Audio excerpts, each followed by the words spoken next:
चलिए भाई, स्वागत है सभी का हमारे YouTube चैनल पर। मैं विवेक मलिक स्वागत करता हूं आपका करंट अफेयर की क्लास में। ये करंट इशू से संबंधित क्लास है और इस सेशन में हम चर्चा करने वाले हैं एक कथन के ऊपर। यह कथन दिया गया संयुक्त राष्ट्र सुरक्षा परिषद की सभा के दौरान और कथन देने वाले व्यक्तित्व का नाम है रुचिता काम्बोज। रुचिता काम्बोज क्या है? बहुत ही शानदार पर्सनैलिटी इनकी है और अगर हम इनके बारे में बात करें तो रुचिता काम्बोज आपकी संयुक्त राष्ट्र सुरक्षा परिषद में भारत की स्थायी प्रतिनिधि की अध्यक्षता ये यहाँ पर कर रही थी। अस्थायी अध्यक्षता है भारत के पास। तो रुचिता काम्बोज जो है भारत सरकार द्वारा नियुक्त की गई अपनी स्थायी प्रतिनिधि वहां पर थी और इन्होंने बैठक के दौरान यहाँ पर आप देख रहे होंगे बोर्ड पर जो लिखा है ये कथन यहाँ पर इन्होंने दिया था, if not reform UN will be overtaken by the other organisation. यानी कि इन्होंने कहा कि यदि यूएन में सुधार नहीं किया गया, समय रहते सुधार नहीं किया गया तो क्या होगा, अन्य संगठन यूएन का विकल्प खोज लेंगे या दुनिया यूएन का विकल्प यहाँ पर खोज लेंगे। तो इस कथन के पीछे काफी तार्किक कारण है और या हम बात करें इस कथन को देने के पीछे का कारण यहाँ पर सीधा सीधा है, क्योंकि जो आपका देश है, हमारा देश भारत यूएन में स्थायी प्रतिनिधि की अस्थायी सदस्यता की मांग करता रहा है और उसे नहीं मिलने के कारण यहाँ पर ये रुचिता काम्बोज के द्वारा दिया गया बहुत ही शानदार कथन है जो दिसंबर माह में दिया गया था और काफ़ी उस समय ये चर्चा में भी रहा था। तो सबसे पहले हम माफ़ी चाहेंगे क्योंकि काफ़ी देरी से हमें इसके ऊपर क्लास करने का मौका मिला, लेकिन ये क्योंकि कथन बहुत बड़ा हो जाता है इसलिए इस पर एक चर्चा अनिवार्य हो जाती है। चलिए फिर शुरू करते हैं फिर आज के अपने इस सेशन में। तो सबसे पहले क्वेश्चन आपका यहाँ से बनने वाला यही होगा, रुचिता काम्बोज ये है कौन? तो इस कथन को देने वाले व्यक्तित्व का नाम है रुचिता काम्बोज। और अगर हम इस कथन की बात करें तो ये कथन आपका हो जाएगा, अगर हम इसका हिंदी ट्रांसलेट करें तो ये कथन बनता है आपका, यूएन में सुधार की आवश्यकता है।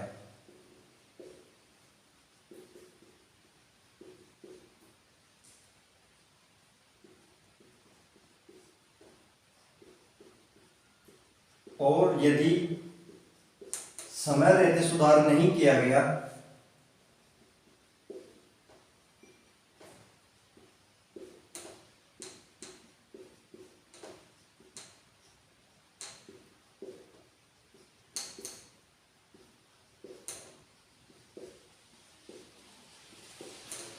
तो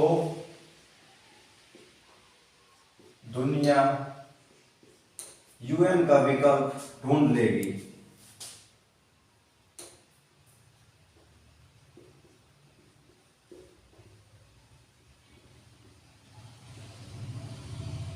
तो दुनिया यूएन का विकल्प ढूंढ लेगी और ये कथन देने वाले व्यक्तित्व का नाम है रुचिता काम्बोज।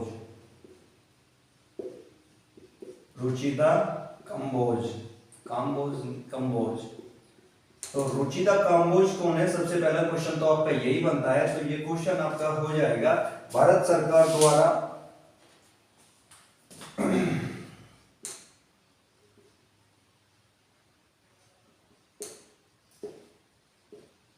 भारत सरकार द्वारा यूएन में नियुक्त स्थायी प्रतिनिधि।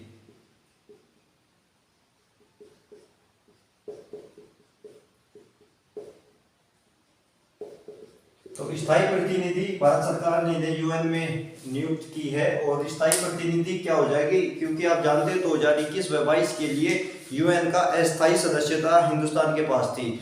और अगर हम बात करें दिसंबर माह में 1 दिसंबर को भारत को यूएनएफसी की या संयुक्त राष्ट्र सुरक्षा परिषद की अध्यक्षता करने का भी मौका मिला। यानी कि दिसंबर माह में जो इसकी बैठक हुई उसकी अध्यक्षता इंडिया ने की और इंडिया ने जब ये बैठक का समापन हुआ उस समापन के दौरान बहुत ही शानदार कथन दिया आपकी इस रुचिता काम्बोज जी ने। और अगर हम इस कथन का विश्लेषण करें तो ये कथन दिया गया क्योंकि भारत समय समय पर स्थायी सदस्यता की मांग करता रहा है, लेकिन स्थायी सदस्यता अब तक भारत को नहीं मिल पाई है। तो अपना विरोध व्यक्त करते हुए इन्होंने बहुत ही शानदार कथन दिया जिसके बड़े कड़क शब्दों में इन्होंने अपना विरोध यहाँ पर दर्ज कराया। तो क्या है, अगर हम इस कथन का विश्लेषण करें तो इस कथन का विश्लेषण करने से पहले आपको एक चीज ध्यान रखनी होगी। अगर हम बात करें दिसंबर माह की तो नोट डालकर लिखना, ये बात है 1 दिसंबर को भारत के पास दो संगठन, इस प्रकार लिखिए, 1 दिसंबर को भारत देश ने दो संगठनों की अध्यक्षता ग्रहण की।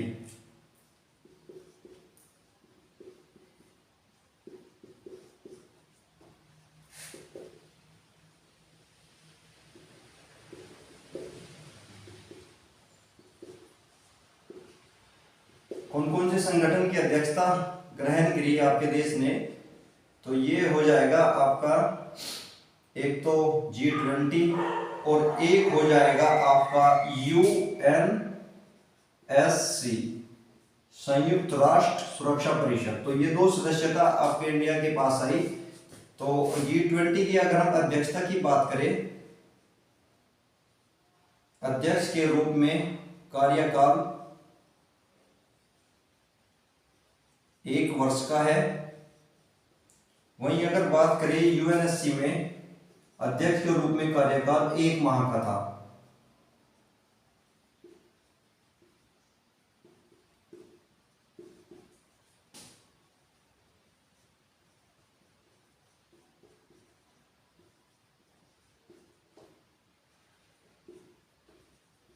या दिसंबर माह, केवल दिसंबर माह।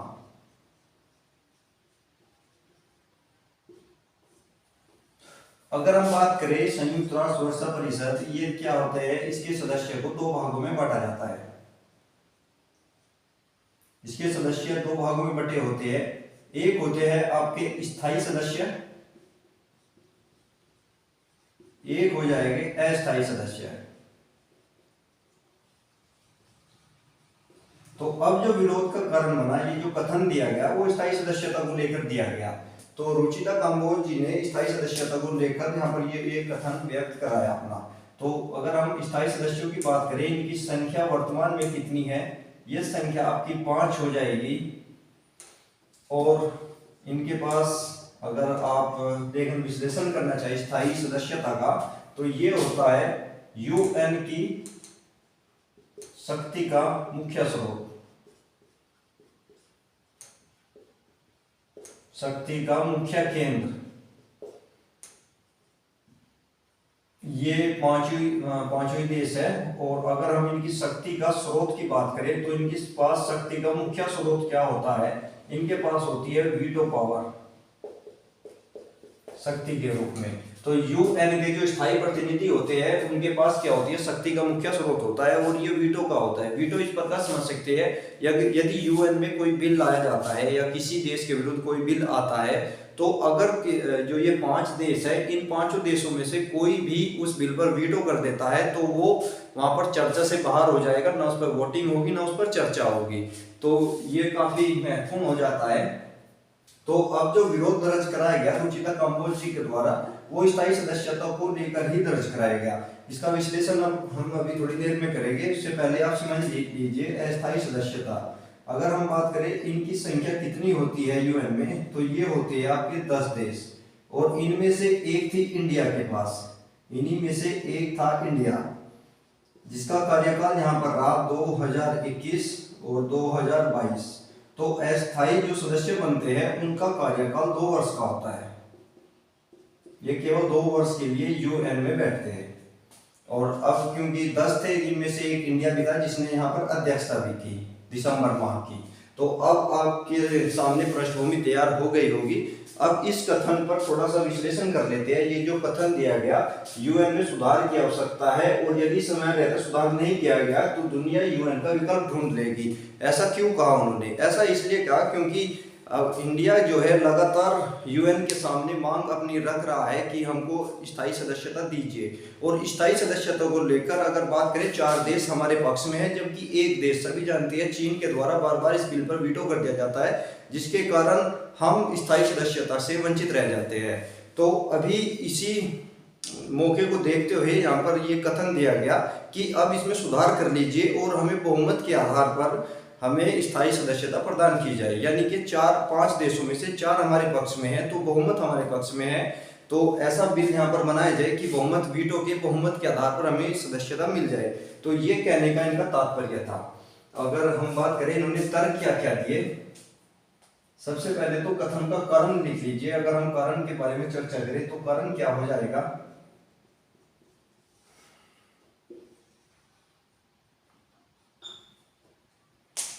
इंडिया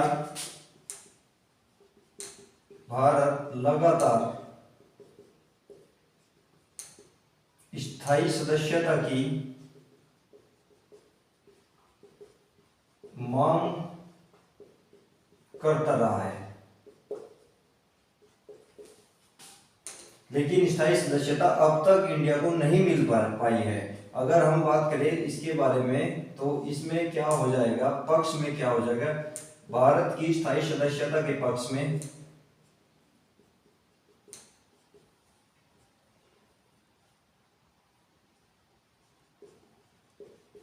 स्थायी सदस्य के पक्ष में 4 देश व विपक्ष में 1 स्थायी देश है।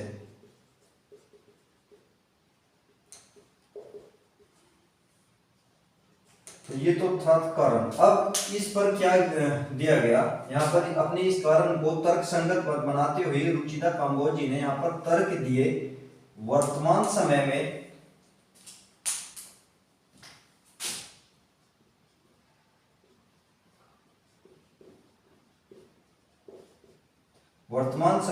स्थायी देश वीटो पावर का यूज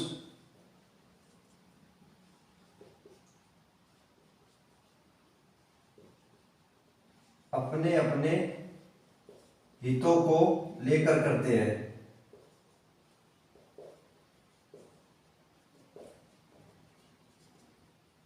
मौजूदा समय में दूसरा जो तर्क आया यहाँ पर, दूसरा तर्क आपका बन सकता है कि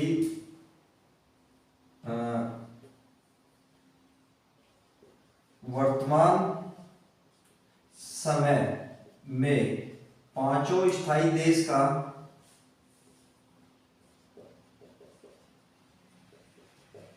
किसी मुद्दे पर एक आम सहमति बन पाना असंभव है।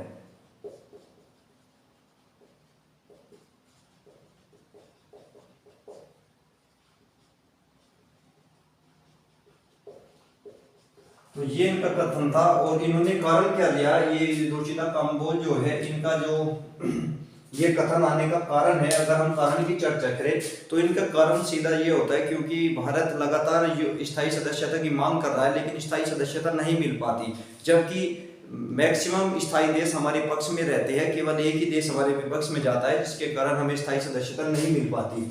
और यहाँ पर इन्होंने तर्क भी दिया कि इसमें संशोधन करें। इसमें संशोधन करना इसलिए अनिवार्य है क्योंकि अगर हम वर्तमान समय में चर्चा करें तो 5 स्थायी देशों का एक मंच पर आना असंभव है, क्योंकि किसी न किसी मुद्दे पर वे एक दूसरे के विपक्ष में रहते ही है और उनका एक आम जो मतलब इस प्रकार आप कह सकते हैं 5 स्थायी देशों की एक आम सहमति बन पाना असंभव है। अगर सहमति नहीं बनेगी तो सारे बिल वहां पर लटके रहेंगे। तो इसीलिए कहा गया है कि अब इसमें सुधार कर लीजिए और नियम लेकर आइए कि वीटो यूज करने वाले देशों के बहुमत के आधार पर निर्णय दिया जाना चाहिए। जैसे कि कोई संशोधन संसद करती है वो बहुमत के आधार पर किया जाता है, 2/3 जो मतलब कुल सदस्यों का 2/3 होता है, वो विशेष बहुमत होता है। तो उसके आधार पर कुछ ऐसा नियम यहाँ पर बनाना चाहिए। तो ये यहाँ पर तर्क देते हुए इन्होंने रुचिता काम्बोज जी ने अपना विरोध यहाँ पर दर्ज कराया यूएन के सामने और ये भी कहा कि अगर आप समय रहते इसमें संशोधन नहीं करते तो आगे चलकर जो इसकी महत्ता है वो कम होती चली जाएगी। क्यों कम होती चली जाएगी इसको आपको समझना होगा। अगर यहाँ पर बिल लटके रहेंगे या यूएन जो वैश्विक मुद्दे होते हैं उन पर अपनी प्रतिक्रिया देने में नाकाम रहता है या उन पर अपनी प्रतिक्रिया समय रहते नहीं दे पाता तो उसका महत्व कम होता चले जाएगा।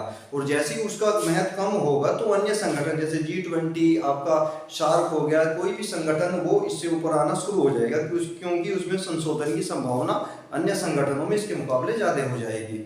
अभी संशोधन के बारे में भी बात करेंगे। तो ये इन्होंने यहाँ पर तर्क दिया, तो इन्होंने अपनी मांग क्या रखी, इस तर्क के आधार पर आप कह सकते हैं, अगर यहाँ पर इस कथन का आगे चलकर हम अन्य विश्लेषण करें तो यहाँ पर जो मांग बनती है वो बनती है,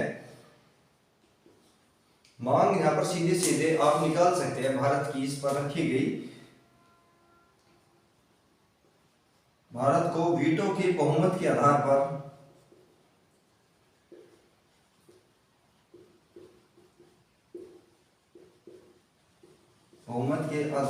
स्थायी सदस्यता प्रदान की जाए।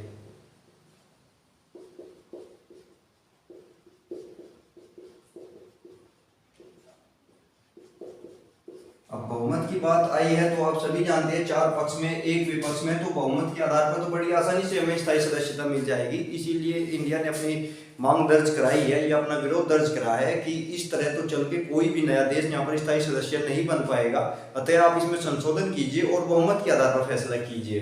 तो बहुमत के आधार पर अगर फैसला होता है तो भारत के लिए बहुत ही सुनहरा मौका होगा, स्थायी सदस्यता बड़ी आसानी से उसको मिल जाएगी। लेकिन अगर यहाँ पर संशोधन नहीं होता है तो मामला भी फंसा हुआ है। तो अब यहाँ पर अगर हम बात कर लेते हैं, क्या इंडिया ही यूएन में स्थायी सदस्यता की मांग कर रहा है? एक क्वेश्चन आपका यह भी बना होगा, तो अगर नहीं तो आपका आंसर होगा यहाँ पर नहीं, इंडिया अकेला देश नहीं है जो स्थायी सदस्यता की मांग करता है। बहुत सारे देश है जो समय समय पर अपनी स्थायी सदस्यता को लेकर मांग करते रहते हैं। लेकिन अगर बात करी जाए तो 4 देश ऐसे हैं जिनको जो प्रबल दावेदारी स्थायी सदस्यता की पेश करते हैं। अगर वर्तमान समय में स्थायी सदस्यता लेने के 4 प्रबल देश हैं, तो कौन कौन से देश हो जाएगी स्थायी सदस्यता की मांग? दिख रहा है, 1 मिनट रुकिए।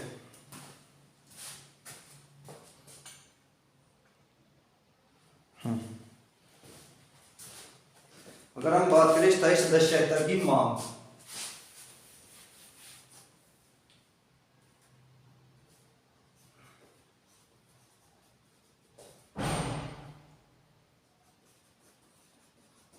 स्थायी सदस्यता की मांग करने वाले देश,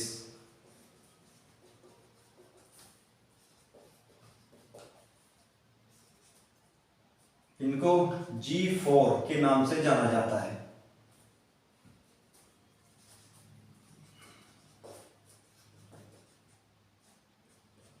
और ये कौन कौन से देश होते हैं, ये मतलब सॉरी कौन कौन से देश है, अगर बात करें इसमें देश में ये आता है आपका ब्राजील, ब्राजील हो गया, जापान हो गया, जर्मनी हो गया और भारत हो गया।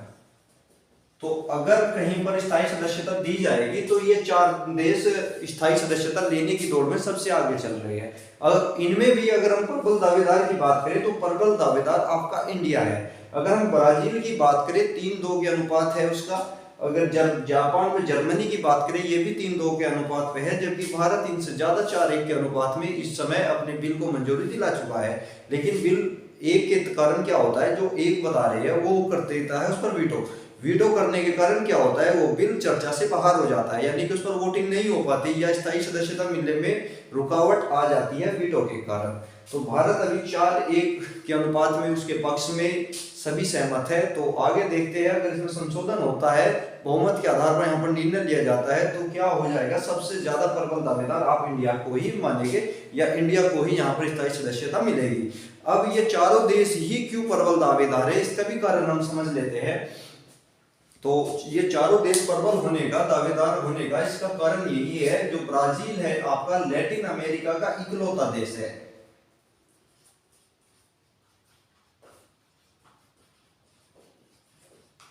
लैटिन अमेरिका का इकलौता देश। अगर बात करें जापान में जर्मनी क्या हो जाएगी, यूएन में सबसे ज्यादा डॉलर ये ही देते हैं, सबसे ज्यादा यूएस डॉलर इनके पास है। और अगर भारत की बात करें, भारत क्या हो जाएगा, विश्व का सबसे बड़ा एवं सबसे मजबूत लोकतांत्रिक देश।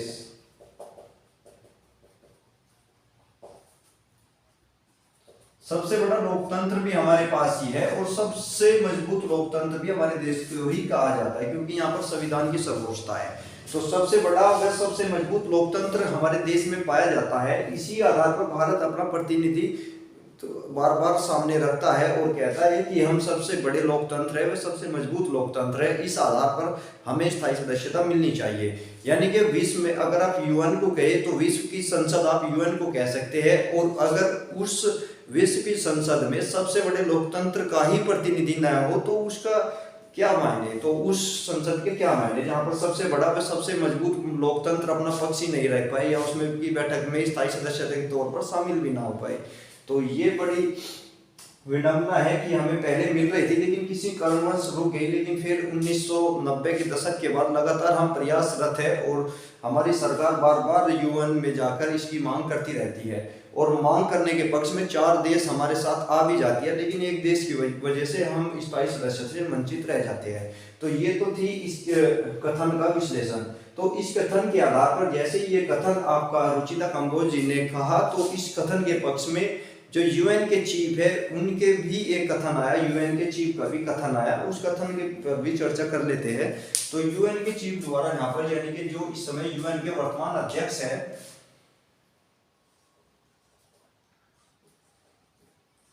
तो जो यूएन चीफ है ये हो जाएगी आपके एंटोनियो गुटेरस।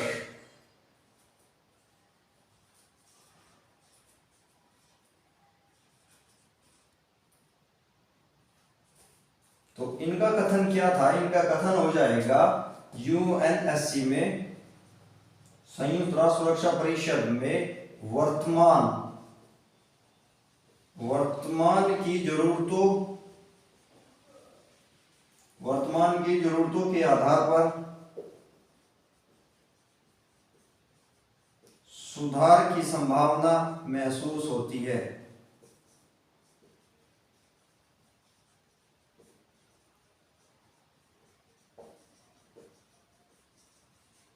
तो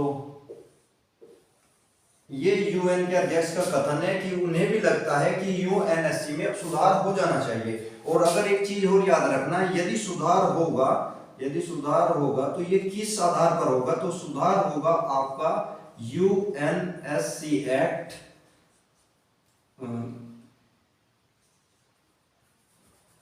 यूएनएससी की धारा 108 व 109 के तहत।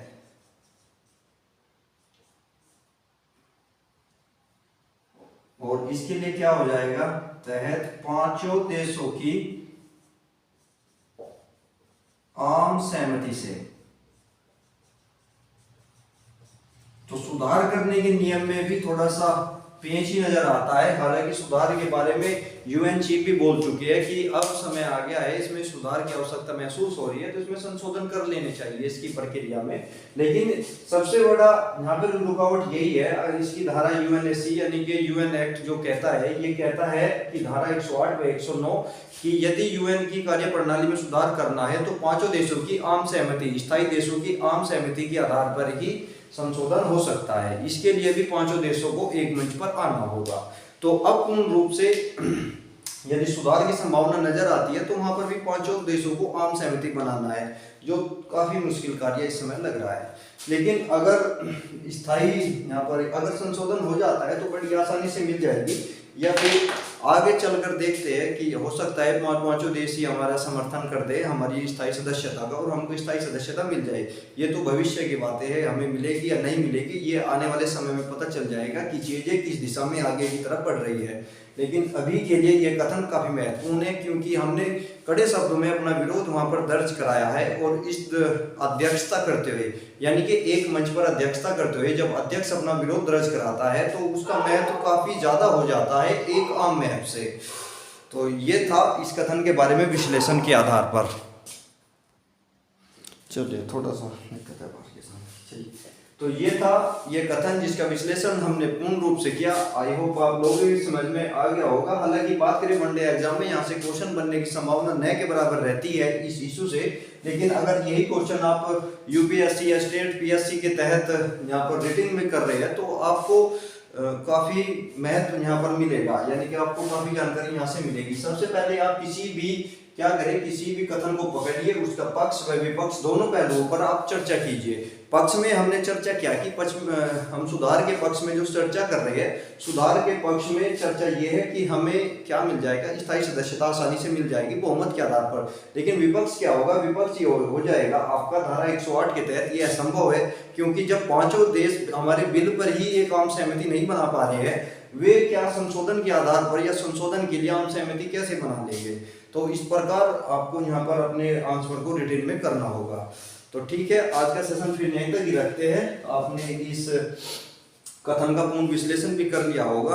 अब जो है आप जानते हैं 1 फरवरी से हमारा बजट आ रहा है, उससे पहले दिन हम कोशिश करेंगे कि आपके लिए बजट से पहले एक क्लास लगाई गई जिसमें बजट के बारे में संपूर्ण जानकारी हम आपको दें, क्योंकि बजट आने से पहले कुछ बजट के शब्द होते हैं जिनके बारे में जानना आपके लिए अति महत्वपूर्ण होता है। उनके आधार पर बजट समझना काफ़ी मुश्किल होगा, इसलिए बजट से पहले हम एक क्लास लाने की पूरी कोशिश करेंगे जिसमें हम बजट की संपूर्ण जानकारी आपको देंगे शब्दों के बारे में, और फिर हम बजट का भी विश्लेषण करेंगे। तो धीरे धीरे जो हमारी दिसंबर और जनवरी की जो न्यूज़ हमसे छूट गई है, महत्वपूर्ण न्यूज़, वो धीरे धीरे हम कवर कर लेंगे, और फरवरी से लगातार डेली एक करंट इशू पर हम चर्चा करेंगे। तो ठीक है, फिर मिलते हैं अपने अगले सेशन में। तो तब तक हमारे चैनल को सब्सक्राइब करें, वीडियो को शेयर करें। Thank you.